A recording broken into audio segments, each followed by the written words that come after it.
ಎಲ್ಲರಿಗೂ ನಮಸ್ಕಾರ. ಈಗ ವಿಜ್ಞಾನ ವಿಷಯದ ಕಾರ್ಯಯೋಜನೆ ಬಗ್ಗೆ ತಿಳಿದುಕೊಳ್ಳೋಣ.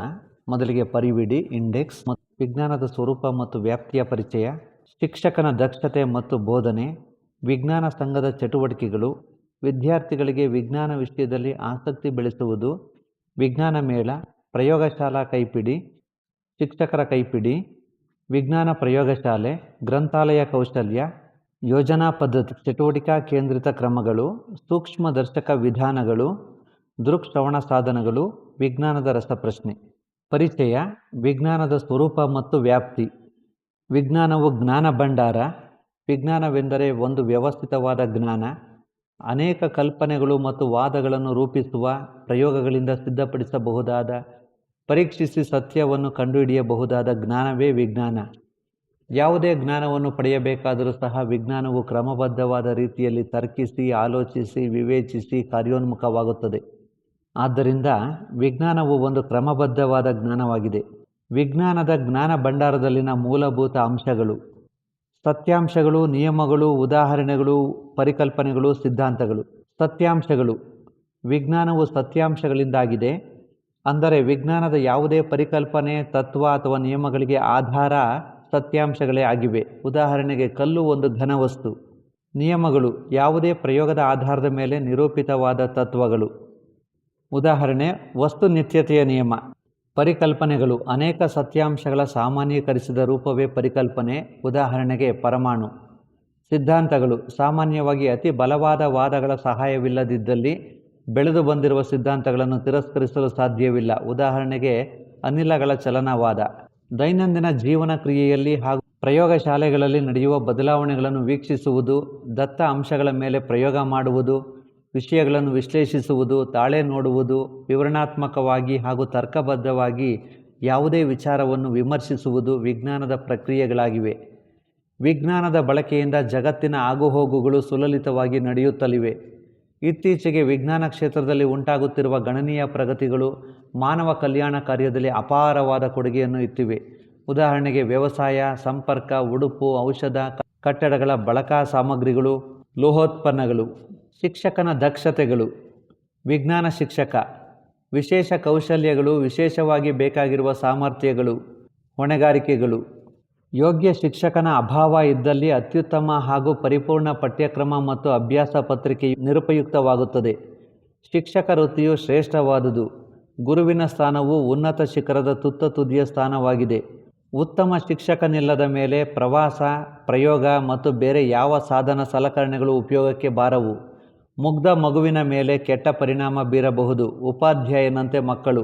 As is the teacher, so is the student. ವಿವೇಕಾನಂದರ ಪ್ರಕಾರ ಹೊಸ ವೈಜ್ಞಾನಿಕ ಭಾವನೆಯನ್ನು ಮತ್ತು ಯೋಚಿಸುವಂಥ ಶಕ್ತಿಯನ್ನು ಹೊಸ ಪೀಳಿಗೆಗೆ ಹೇಳಬೇಕಾದರೆ ಶಿಕ್ಷಕನಲ್ಲದೆ ಬೇರೆಯವರಿಂದ ಸಾಧ್ಯವಿಲ್ಲ.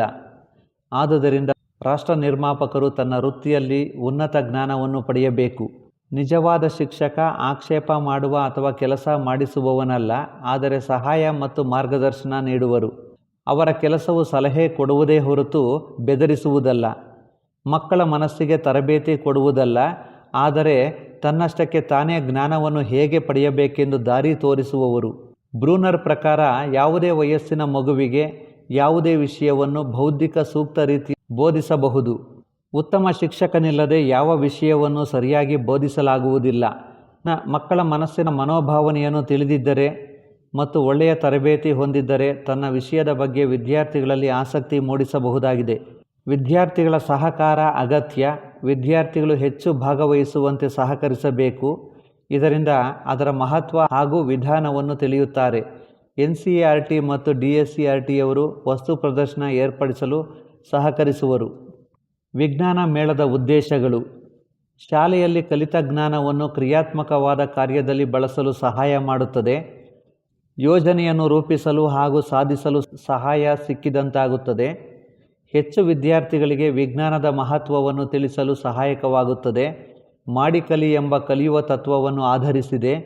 ವೈಜ್ಞಾನಿಕ ಮನೋಭಾವನೆ ಮತ್ತು ವೈಜ್ಞಾನಿಕ ವಿಧಾನದಲ್ಲಿ ತರಬೇತಿ ಹೊಂದಲು ಅವಕಾಶ ಕಲ್ಪಿಸುವುದು. ಸೌಂದರ್ಯ ಉಪಾಸನೆ ಬೆಳೆಸುವುದು. ವಿಜ್ಞಾನ ಸಂಘದ ಚಟುವಟಿಕೆಗಳು: ವಿಚಾರ ವಿನಿಮಯ, ಅಲಂಕಾರ ಭಾಷಣ, ಕಾರ್ಯಾಗಾರ, ಚರ್ಚಾ ಸ್ಪರ್ಧೆ, ಸಮ್ಮೇಳನ, ಕಾರ್ಯಾಗಾರ ಇತ್ಯಾದಿ. ಪ್ರವಾಸ ವ್ಯವಸ್ಥೆ, ವಿಜ್ಞಾನ ಪ್ರದರ್ಶನ, ಕರಕುಶಲ ಉಪಕರಣಗಳ ತಯಾರಿಕೆ, ಮಾದರಿಗಳ ಸಂಗ್ರಹಣೆ ಹಾಗೂ ಸಂಗ್ರಹಾಲಯದಲ್ಲಿ ಅದರ ಸಂರಕ್ಷಣೆ, ಚಿತ್ರಪಟ ಮಾದರಿಯ ತಯಾರಿಕೆ, ಭಾಷಣಗಳನ್ನು ಏರ್ಪಡಿಸುವುದು, ಕ್ರೀಡೆಗಳಿಗೆ ಅವಕಾಶ, ಸಾರ್ವಜನಿಕರು ಸಾಧ್ಯವಾದಷ್ಟು ಸೇರಲು ಅವಕಾಶ ನೀಡುವುದು. ಪ್ರಯೋಗದ ನಂತರ ವಿದ್ಯಾರ್ಥಿಗಳಲ್ಲಿ ಉಂಟು ಮಾಡಬಹುದಾದ ವರ್ತನೆಗಳು: ಚಿತ್ರಗಳನ್ನು ಬಿಡಿಸುವುದು, ಪ್ರಯೋಗ ಮಾಡಲು ಉಪಕರಣಗಳನ್ನು ಜೋಡಿಸಿರುವ ಚಿತ್ರವನ್ನು ಬಿಡಿಸುವುದು, ಗ್ರಾಫ್ ಎಳೆಯುವುದು, ಉಷ್ಣತೆ ಮತ್ತು ಒತ್ತಡಗಳ ಸಂಬಂಧಗಳ ಗ್ರಾಫ್ ಎಳೆಯುವುದು, ವೀಕ್ಷಣೆಯನ್ನು ಸಾರಾಂಶಗೊಳಿಸುವುದು. ಆಮ್ಲ ಅಥವಾ ಪ್ರತ್ಯಾಮ್ಲಗಳು ಲಿಟ್ಮಸ್ಗಳ ಬಣ್ಣವನ್ನು ಬದಲಿಸುತ್ತವೆ. ಲೆಕ್ಕ ಮಾಡುವುದು, ವಸ್ತುಗಳ ಪರಮಾಣು ತೂಕವನ್ನು ಲೆಕ್ಕ ಮಾಡುವುದು. ವಿದ್ಯಾರ್ಥಿಗಳಲ್ಲಿ ವಿಜ್ಞಾನ ವಿಷಯದಲ್ಲಿ ಆಸಕ್ತಿ ಬೆಳೆಸುವುದು. ವಿದ್ಯಾರ್ಥಿಗಳಿಗೆ ವಿಜ್ಞಾನ ಕಲಿಕೆಯಲ್ಲಿ ಆಸಕ್ತಿ ಉಂಟಾಗುವಂತೆ ಬೋಧಿಸುವುದು ಉಪಾಧ್ಯಾಯರ ಆದ್ಯ ಕರ್ತವ್ಯ. ವಿದ್ಯಾರ್ಥಿಗಳಲ್ಲಿ ಆಸಕ್ತಿಯ ಬೆಳವಣಿಗೆಯನ್ನು ಈ ಕೆಳಕಂಡ ಚಟುವಟಿಕೆಗಳಿಂದ ಗಮನಿಸುವುದು: ಓದುವುದು, ವೈಜ್ಞಾನಿಕ ಸಾಹಿತ್ಯ, ವಿಜ್ಞಾನಿಗಳ ಜೀವನ, ವಿಜ್ಞಾನದಲ್ಲಿ ಪ್ರಸಕ್ತ ಸನ್ನಿವೇಶದಲ್ಲಿ ಆಗುತ್ತಿರುವ ಬದಲಾವಣೆಗಳನ್ನು ಗಮನಿಸುವುದು. ಭೇಟಿ ಕೊಡುವುದು, ವೈಜ್ಞಾನಿಕ ವಿಷಯಗಳನ್ನೊಳಗೊಂಡ ಕ್ಷೇತ್ರಗಳಿಗೆ ಭೇಟಿ ಕೊಡುವುದು. ಭಾಗವಹಿಸುವುದು, ವಿಜ್ಞಾನ ಸಂಘದ ಚಟುವಟಿಕೆಗಳಲ್ಲಿ ಸಕ್ರಿಯವಾಗಿ ಭಾಗವಹಿಸುವುದು. ಬೋಧನಾ ಹಂತದಲ್ಲಿ ಪ್ರಶ್ನಿಸಲು ಪ್ರೇರೇಪಿಸುವುದು. ಸಂಗ್ರಹಿಸುವುದು, ವೈಜ್ಞಾನಿಕ ಭಾವಚಿತ್ರ, ಅದರ ಬಗ್ಗೆ ಇರುವ ಲೇಖನ, ವಿಜ್ಞಾನಕ್ಕೆ ಸಂಬಂಧಿಸಿದ ಚಿತ್ರಗಳು, ರಾಸಾಯನಿಕ ವಸ್ತುಗಳು, ಲೋಹದ ಅದುರುಗಳು ಹಾಗೂ ಇನ್ನಿತರ ವಸ್ತುಗಳನ್ನು ಸಂಗ್ರಹಿಸುವುದು. ತಯಾರಿಸುವುದು, ಸ್ವಯಂ ಆಲೋಚನೆಯಿಂದ ಮಾದರಿ ಮಾದರಿಗಳನ್ನು ತಯಾರಿಸುವುದು. ಬರೆಯುವುದು, ವಿಜ್ಞಾನಕ್ಕೆ ಸಂಬಂಧಿಸಿದ ಲೇಖನಗಳನ್ನು, ಕಿರುಕಥೆಗಳನ್ನು ಬರೆಯುವುದು. ಇದಲ್ಲದೆ ವಿಜ್ಞಾನಕ್ಕೆ ಸಂಬಂಧಿಸಿದ ಚಲನಚಿತ್ರಗಳನ್ನು ನೋಡುವುದು ಹಾಗೂ ಹಲವು ಹವ್ಯಾಸಗಳನ್ನು ಬೆಳೆಸಿಕೊಳ್ಳುವುದು. ವಿದ್ಯಾರ್ಥಿಗಳಲ್ಲಿರುವ ಆಸಕ್ತಿಯನ್ನು ತೋರ್ಪಡಿಸುವುದು. ವ್ಯಕ್ತಿತ್ವಕ್ಕೆ ಸಂಬಂಧಿಸಿದ ಗುಣಗಳು: ಕಲಿವಿನಲ್ಲಿ ವಿಶೇಷ ಒಲವು ಹೊಂದಿರುವುದು, ತನ್ನ ವಾದದಲ್ಲಿ ನಿಖರವಾಗಿರುವುದು, ಶುಚಿತ್ವಕ್ಕೆ, ಸರಿಯಾದ ಸ್ನೇಹಕ್ಕೆ ಬೆಲೆ ಕಟ್ಟುವುದು, ಅಭ್ಯಾಸಿಸಬೇಕಾದ ವಿಷಯವನ್ನು ಮನದಟ್ಟು ಮಾಡಿಕೊಳ್ಳಲು ಸಹನಾಮಯಿಯಾಗಿರುವುದು. ವಿಜ್ಞಾನ ಮೇಳವನ್ನು ಏರ್ಪಡಿಸುವುದು, ಪ್ರತಿ ಶಾಲೆಯು ವರ್ಷಕ್ಕೆ ಒಮ್ಮೆಯಾದರೂ ವಿಜ್ಞಾನ ಮೇಳವನ್ನು ಯೋಜಿಸಬೇಕಾಗುತ್ತದೆ. ಇದು ಪ್ರದರ್ಶನ ಹಾಗೂ ಪ್ರಾತ್ಯಕ್ಷಿಕೆಗಳನ್ನು ಒಳಗೊಂಡಿರಬೇಕು. ಪರಿಣಿತರಿಂದ ಉಪನ್ಯಾಸ, ಚಿತ್ರ ಪ್ರದರ್ಶನ, ಚರ್ಚಾ ಸ್ಪರ್ಧೆ ಹಾಗೂ ಅಲಂಕಾರಯುಕ್ತ ಭಾಷಣ, ಸಂಗೀತ ಕಚೇರಿ, ವೈಜ್ಞಾನಿಕ ಕ್ರೀಡೆಗಳು ಇತ್ಯಾದಿಗಳನ್ನು ಯೋಜಿಸಿರಬೇಕು. ಇದರ ಯಶಸ್ಸಿಗೆ ಉಪಾಧ್ಯಾಯರು ಹಾಗೂ ವಿದ್ಯಾರ್ಥಿಗಳು ಶ್ರಮಿಸಬೇಕು. ಪ್ರಯೋಗಶಾಲಾ ಕೈಪಿಡಿ: ಪ್ರಯೋಗ ಮಾಡುವ ಉದ್ದೇಶವೇನೆಂದರೆ ಪ್ರಯೋಗಾಲಯದಲ್ಲಿ ಪಡೆದಂತಹ ಜ್ಞಾನವನ್ನು ಅದಕ್ಕೆ ಹೊಂದುವ ಮತ್ತೊಂದು ಸನ್ನಿವೇಶದಲ್ಲಿ ಅನ್ವಯ ಮಾಡಿಕೊಳ್ಳುವುದು. ಪ್ರಯೋಗದ ನಿಜವಾದ ಉಪಯೋಗಗಳೆಂದರೆ ಪ್ರಯೋಗ ಮಾಡುವ ಸಾಮರ್ಥ್ಯ ಹೊಂದಲು, ನಿಖರ ವೀಕ್ಷಣೆ ಮಾಡಲು, ಬಂದಂತಹ ಉತ್ತರಗಳನ್ನು ತಾರ್ಕಿಕವಾಗಿ ಹಂತ ಹಂತವಾಗಿ ಬರೆದಿಡಲು. ಪ್ರಯೋಗಶಾಲಾ ಕೈಪಿಡಿಯು ಈ ಕೆಳಕಂಡ ಅಂಶಗಳನ್ನು ಒಳಗೊಂಡಿರಬೇಕು: ನಿರೀಕ್ಷಣಾ ಕಲಿವಿನ ಫಲಿತಾಂಶ, ಬೇಕಾಗುವ ರಾಸಾಯನಿಕ ಹಾಗೂ ಸಲಕರಣೆಗಳ ಪಟ್ಟಿ, ವಿಧಾನ, ಎಚ್ಚರಿಕೆ. ಉಪಾಧ್ಯಾಯ ಅಥವಾ ವಿದ್ಯಾರ್ಥಿ ಪ್ರಾಯೋಗಿಕ ಕೈಪಿಡಿ ಸರಿಯಾಗಿ ಬಳಸಿದರೆ ಬೋಧನಾ ಕಲಿಕೆಯ ಪ್ರಕ್ರಿಯೆ ಉತ್ತಮವಾಗಿರುತ್ತದೆ. ಶಿಕ್ಷಕರ ಕೈಪಿಡಿ, ಟೀಚರ್ಸ್ ಗೈಡ್: ಉಪಾಧ್ಯಾಯರ ಕೈಪಿಡಿ ಅನೇಕ ಪಠ್ಯ ವಿಷಯಗಳಿಗೆ ದೊರೆಯುತ್ತದೆ. ಇದು ಪಠ್ಯ ಪುಸ್ತಕದಲ್ಲಿರುವ ವಿಷಯಕ್ಕೆ ಅನ್ವಯವಾಗುವಂತೆ ವಿಷಯವನ್ನು ವಿವರಿಸಲಾಗುತ್ತದೆ. ವಿದ್ಯಾರ್ಥಿಗಳಿಗೆ ಯಶಸ್ವಿಯಾಗಿ ಬೋಧಿಸಲು ಉಪಾಧ್ಯಾಯರಿಗೆ ಸಹಾಯಕವಾಗುವಂತೆ ತಯಾರಿಸಲಾಗಿರುವಂತಹದು. ವಿಜ್ಞಾನ ಪ್ರಯೋಗಶಾಲೆ: ವಿಜ್ಞಾನದ ಬೋಧನಾ ಉದ್ದೇಶಗಳು ಸಫಲವಾಗಬೇಕಾದರೆ ವಿಜ್ಞಾನ ಪ್ರಯೋಗಶಾಲೆಯ ಅಗತ್ಯವಿದೆ. ವಿದ್ಯಾರ್ಥಿಗಳಲ್ಲಿ ರಚನಾತ್ಮಕತೆ, ಕ್ರಿಯಾಶೀಲತೆ, ವಿವೇಚನಾ ಶಕ್ತಿ, ವೈಜ್ಞಾನಿಕ ಮನೋಭಾವ, ಆಸಕ್ತಿ ಹಾಗೂ ಪ್ರಯೋಗ ಮಾಡುವ ಕುಶಲತೆಯನ್ನು ಬೆಳೆಸಬೇಕಾದರೆ ಪ್ರಯೋಗ ಮಾಡಲು ಅವಕಾಶವಿರಬೇಕು. ಪ್ರಯೋಗಶಾಲೆಯ ಉಪಯೋಗ: ಇಂಪಾರ್ಟೆನ್ಸ್ ಆಫ್ ಲ್ಯಾಬೊರೇಟರಿ. ಮಾಡಿ ಕಲಿ ಎಂಬ ತತ್ವವನ್ನು ಅನುಸರಿಸಬಹುದು. ವಿದ್ಯಾರ್ಥಿಗಳ ಮನಸ್ಸಿನಲ್ಲಿ ಅಚ್ಚಳಿಯದೆ ಉಳಿಯುತ್ತದೆ. ಉಪಕರಣಗಳನ್ನು ಬಳಸುವಲ್ಲಿ ವಿದ್ಯಾರ್ಥಿಗಳಿಗೆ ಬಹಳ ಕುತೂಹಲ ಇರುತ್ತದೆ. ಈ ಕುತೂಹಲವನ್ನು ಪ್ರಯೋಗ ಮಾಡೋದರಿಂದ ತೃಪ್ತಿ ಹೊಂದುವುದು. ಪ್ರಾಯೋಗಿಕ ಕಾರ್ಯವು ವಿದ್ಯಾರ್ಥಿಗಳಿಗೆ ಚಟುವಟಿಕೆಯನ್ನು ನೀಡುತ್ತದೆ. ಭಾವನಾತ್ಮಕವಾಗಿಯೂ ತೃಪ್ತಿ ಹೊಂದುವರು. ವಿಜ್ಞಾನ ಬೋಧನೆಯ ಮುಖ್ಯ ಉದ್ದೇಶವಾದ ವೈಜ್ಞಾನಿಕ ಜ್ಞಾನ, ವೈಜ್ಞಾನಿಕ ಮನೋಭಾವನೆ ಬೆಳೆಸಿಕೊಳ್ಳಬಹುದು. ವಿದ್ಯಾರ್ಥಿಗಳು ಕೇವಲ ವೀಕ್ಷಿಸುವುದಲ್ಲದೆ ಕ್ರಿಯಾತ್ಮಕವಾದ ಕಾರ್ಯ ಮಾಡುವರು. ಆದುದರಿಂದ ಉತ್ಸುಕರಾಗಿ ಸಂಶೋಧಕರಾಗುವರು. ವೈಜ್ಞಾನಿಕ ವಿಧಾನದಲ್ಲಿ ಕಲಿಯಲು ಅವಕಾಶವಿರುತ್ತದೆ. ಪ್ರಯೋಗಶಾಲೆಯಲ್ಲಿ ಸಮಸ್ಯೆಗಳು ಬಂದರೆ ಎದುರಿಸುವ ಸಾಮರ್ಥ್ಯ ಹೊಂದುತ್ತಾರೆ. ಪ್ರಯೋಗ ಮಾಡುವುದರಿಂದ ಸಹ ಒಳ್ಳೆಯ ಸ್ವಾವಲಂಬಿ, ಆತ್ಮವಿಶ್ವಾಸ ಗುಣಗಳನ್ನು ಬೆಳೆಸಿಕೊಳ್ಳುತ್ತಾರೆ. ಗ್ರಂಥಾಲಯ ಕೌಶಲ್ಯ: ಸರಿಯಾದ ಪುಸ್ತಕಗಳನ್ನು ಪತ್ತೆ ಹಚ್ಚುವುದು, ದತ್ತಾಂಶಗಳ ಪಟ್ಟಿಗಳನ್ನು ಓದುವುದು, ರೇಖಾಚಿತ್ರದಲ್ಲಿರುವ ವಿಷಯಗಳನ್ನು ಪತ್ತೆ ಹಚ್ಚುವುದು. ಯೋಜನಾ ಪದ್ಧತಿ ಚಟುವಟಿಕೆ ಕೇಂದ್ರಿತ ಕ್ರಮಗಳು. ಇದು ಪ್ರಮುಖವಾಗಿ ವಿಜ್ಞಾನ ಬೋಧನೆಯ ಮುಖ್ಯವಾದ ವಿಧಾನವಾಗಿದ್ದು, ಯಾವುದೇ ಒಂದು ವಿಷಯವನ್ನು ಕಾರ್ಯಾಚರಣೆಯ ಮೂಲಕ ಕಲಿಯುವುದೇ ಯೋಜನಾ ವಿಧಾನ. ವಿದ್ಯಾರ್ಥಿಗಳು ಗುಂಪುಗೂಡಿ ಸಹಕರಿಸಿ ಸ್ವತಃ ಮಾಡಿ ಕಲಿಯುವ ಕಾರ್ಯವನ್ನು ಕೈಗೊಂಡು ಆಲೋಚನಾ, ಆಸಕ್ತಿ ಮತ್ತು ಅಭಿರುಚಿ ಕೌಶಲ್ಯಗಳಿಂದ ನಿರ್ವಹಿಸುವುದೇ ಈ ವಿಧಾನದ ಉದ್ದೇಶ. ಅಭ್ಯಾಸ ಪತ್ರಿಕೆ, ಪಠ್ಯವಸ್ತು ಮತ್ತು ಬೋಧನಾ ತಂತ್ರಗಳು ವಿದ್ಯಾರ್ಥಿ ಕೇಂದ್ರಿತವಾಗಿರುವುದರಿಂದ ವಿದ್ಯಾರ್ಥಿಗಳೇ ಯೋಚಿಸಿ ತಮ್ಮ ಅಭ್ಯಾಸದ ವಿಷಯವನ್ನು ಆಯ್ದುಕೊಳ್ಳಬೇಕಾಗುವುದು. ಮಾಡಿ ಕಲಿ ಮತ್ತು ಜೀವಿಸುವುದರಿಂದ ಕಲಿ ಎಂಬ 2 ತತ್ವಗಳು ಈ ವಿಧಾನದ ಮೂಲಾಧಾರ. ಸಂಘಪರತೆ, ಸಹಕಾರ ಮತ್ತು ಚಟುವಟಿಕೆಗಳ ಮೂಲಕವೂ ಕಲಿಯುವುದಕ್ಕೆ ಅವಕಾಶ ಮಾಡಿಕೊಡುತ್ತದೆ. ಯೋಜನಾ ಪದ್ಧತಿ ವಿಧಾನದ ವಿವಿಧ ಹಂತಗಳು: ಸನ್ನಿವೇಶ ಸೃಷ್ಟಿ, ಯೋಜನೆಯ ಆಯ್ಕೆ ಅಥವಾ ಸಮಸ್ಯೆಯ ಆಯ್ಕೆ, ಯೋಜನೆ, ನಿರ್ವಹಣೆ, ಮೌಲ್ಯೀಕರಿಸುವುದು, ದಾಖಲಾತಿ. ಉತ್ತಮ ಯೋಜನೆಯ ಲಕ್ಷಣಗಳು: ಯೋಜನೆಯು ಉದ್ದೇಶಪೂರ್ವಕವಾಗಿರಬೇಕು. ಆಯ್ಕೆ ಮಾಡಿದ ಯೋಜನೆಯು ಪ್ರತಿಯೊಬ್ಬರಿಗೆ ಉಪಯುಕ್ತವೂ ಅನುದಿನದ ಬದುಕಿಗೆ ಸಂಬಂಧಿಸುವುದಾಗಿರಬೇಕು. ಪ್ರತಿಯೊಂದು ಯೋಜನೆಯ ಗುರಿಗಳು ನಿಶ್ಚಿತವಾಗಿದ್ದು ಮಕ್ಕಳಿಗೆ ಸ್ಪಷ್ಟವಾಗಿರಬೇಕು. ಗಳಿಸಿದ ಅನುಭವ ಫಲಪೂರ್ಣವಾಗಿರಬೇಕು. ಜ್ಞಾನ ಪಡೆಯಲು ಪ್ರೇರಿತರಾಗುವಂತಿರಬೇಕು.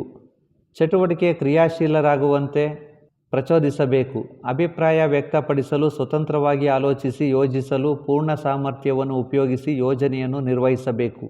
ಸೂಕ್ಷ್ಮದರ್ಶಕ ವಿಧಾನಗಳು: ಯಾವುದೇ ಸಜೀವ ವಸ್ತುವನ್ನು ಸೂಕ್ಷ್ಮದರ್ಶಕ ಪರೀಕ್ಷಣಕ್ಕೆ ಒಳಪಡಿಸುವ ಮುನ್ನ ಅದನ್ನು ವಿಶೇಷ ರೀತಿಯಲ್ಲಿ ಸಂಸ್ಕರಣೆ ಮಾಡಬೇಕು. ಈ ವ್ಯವಸ್ಥೆಗೆ ಸೂಕ್ಷ್ಮದರ್ಶಕ ಪರೀಕ್ಷಣಾ ವ್ಯವಸ್ಥೆಯ ತಂತ್ರ ಎನ್ನುತ್ತೇವೆ. ಈ ರೀತಿಯ ವಿಧಾನದ ಸೂಕ್ಷ್ಮದರ್ಶಕದಲ್ಲಿ ನೈಜವಾದ ಚಿತ್ರಣವನ್ನು ಕೂಲಂಕುಷವಾಗಿ ವೀಕ್ಷಿಸಬಹುದು. ಸೂಕ್ಷ್ಮದರ್ಶಕ ತಂತ್ರದಿಂದ ಕೋಶದ ಎಲ್ಲ ಅಂಶಗಳನ್ನು ಹಾಗೂ ಅದರ ಕಾರ್ಯಗಳನ್ನು ಹೆಚ್ಚು ಸ್ಪಷ್ಟವಾಗಿ ನೋಡಬಹುದು. ಫಲಕ ಮಾಡುವುದು ತಾತ್ಕಾಲಿಕವಾಗಿರಬಹುದು ಅಥವಾ ಶಾಶ್ವತವಾಗಿರಬಹುದು. ಜೀವಶಾಸ್ತ್ರ ಬೋಧನೆಯು ಪರಿಣಾಮಕಾರಿಯಾಗಿರಬೇಕಾದರೆ ನಿರಂತರವಾಗಿ ಪ್ರಾಣಿಗಳು ಬೇಕಾಗಬಹುದು. ಆದ್ದರಿಂದ ಜೀವಿಗಳನ್ನು ಪ್ರಯೋಗಶಾಲೆಯಲ್ಲಿ ಸಂಗ್ರಹಿಸುವುದು ಹಾಗೂ ಬೆಳೆಸುವುದು ಅವಶ್ಯಕವಾಗಿದೆ. ವಿದ್ಯಾರ್ಥಿಗಳು ಸಹ ಇದರಲ್ಲಿ ಪಾಲ್ಗೊಳ್ಳಬೇಕಾಗಿರುವುದರಿಂದ ಅವರು ಅನೇಕ ತಂತ್ರಗಳನ್ನು ತಿಳಿದುಕೊಂಡಿರುವುದು ಅವಶ್ಯಕವಾಗಿದೆ. ದೃಕ್ಶ್ರವಣ ಸಾಧನಗಳು: ವಿಜ್ಞಾನ ಬೋಧನೆಯಲ್ಲಿ ದೃಕ್ಶ್ರವಣ ಸಾಧನಗಳ ಉಪಯೋಗ ಅನೇಕ. ದೃಕ್ ಮಾಧ್ಯಮ ಸಾಧನಗಳು: ಚಾರ್ಟ್ಸ್, ಫೋಟೋಗ್ರಾಫ್, ಚಿತ್ರಪಟಗಳು. ಶ್ರವಣ ಮಾಧ್ಯಮ ಸಾಧನಗಳು: ರೇಡಿಯೋ, ರೆಕಾರ್ಡಿಂಗ್ಸ್, ಟೇಪ್ಸ್. ದೃಕ್ಶ್ರವಣ ಸಾಧನಗಳು: ಫಿಲಂ, ದೂರದರ್ಶಕ. ಗ್ರಾಫಿಕ್ ಸಾಧನಗಳು: ರೇಖಾಚಿತ್ರಗಳು, ಫೋಟೋಗ್ರಾಫ್, ಚಿತ್ರಪಟಗಳು. 3 ಆಯತವನ್ನು ಪ್ರದರ್ಶಿಸುವ ಸಾಧನಗಳು: ಮಾದರಿ, ವಸ್ತುಗಳು, ನೈಜ ವಸ್ತುಗಳು, ಉಪಕರಣಗಳು. ಪ್ರೊಜೆಕ್ಟೆಡ್ ಸಾಧನಗಳು: slides, film strips, film slides, OHP slides, ಚಲನಚಿತ್ರಗಳು, ದೂರದರ್ಶನ, ಕಂಪ್ಯೂಟರ್. ಚಟುವಟಿಕಾ ಮಾಧ್ಯಮಗಳು: ಶಾಲಾ ಪ್ರವಾಸ, ವಸ್ತು, ನೈಜ ಮಾದರಿ, ಮಾದರಿಗಳು, ಸಂಗ್ರಹಗಳು. ಇನ್ನೂ ಅನೇಕ ಸಾಧನಗಳು: ನಾಟಕ, ಪೂರಕ ಪುಸ್ತಕಗಳು, ದಿನಪತ್ರಿಕೆ, ವೃತ್ತಪತ್ರಿಕೆಗಳು. ವಿಜ್ಞಾನ ರಸಪ್ರಶ್ನೆ, ಸೈನ್ಸ್ ಕ್ವಿಜ್. ಇಂದಿನ ವಿದ್ಯಾರ್ಥಿಗಳು ಭಾವಿ ಭವಿಷ್ಯತ್ತಿನ ವಾಸ್ತುಶಿಲ್ಪಿಗಾರರು. ಈ ದೃಷ್ಟಿಯಲ್ಲಿ ಪ್ರತಿಯೊಬ್ಬ ವಿದ್ಯಾರ್ಥಿಯೂ ಚುರುಕಾಗಿದ್ದು ಕ್ಷಣ ಮಾತ್ರದಲ್ಲಿ ಯೋಚಿಸಲು, ಪರ್ಯಾಯಗಳನ್ನು ಕುರಿತು ಚಿಂತಿಸಲು ಶಕ್ತನಾಗಿರಬೇಕು. ಈ ರೀತಿ ಅತಿ ಕಡಿಮೆ ಸಮಯದಲ್ಲಿ ಅಗಾಧ ವಿಷಯಗಳನ್ನು ಕ್ರೋಢೀಕರಿಸುವ ಕುಶಲತೆ ಬೆಳೆಯಬೇಕಾದಲ್ಲಿ ವಿಜ್ಞಾನದ ರಸಪ್ರಶ್ನೆ ಬಹು ಉಪಯುಕ್ತವಾಗಿದೆ. ಈ ಚಟುವಟಿಕೆಯಿಂದ ಜ್ಞಾನದ ವಿವಿಧ ಕ್ಷೇತ್ರಗಳನ್ನು ಒಗ್ಗೂಡಿಸಲು ಸಾಧ್ಯವಾಗುವುದೇ ಅಲ್ಲದೆ ಪ್ರಸಕ್ತ ಬದಲಾವಣೆಗಳ ಜ್ಞಾನವನ್ನು ಪಡೆಯಲಿಕ್ಕೂ ಸಾಧ್ಯವಾಗುತ್ತದೆ.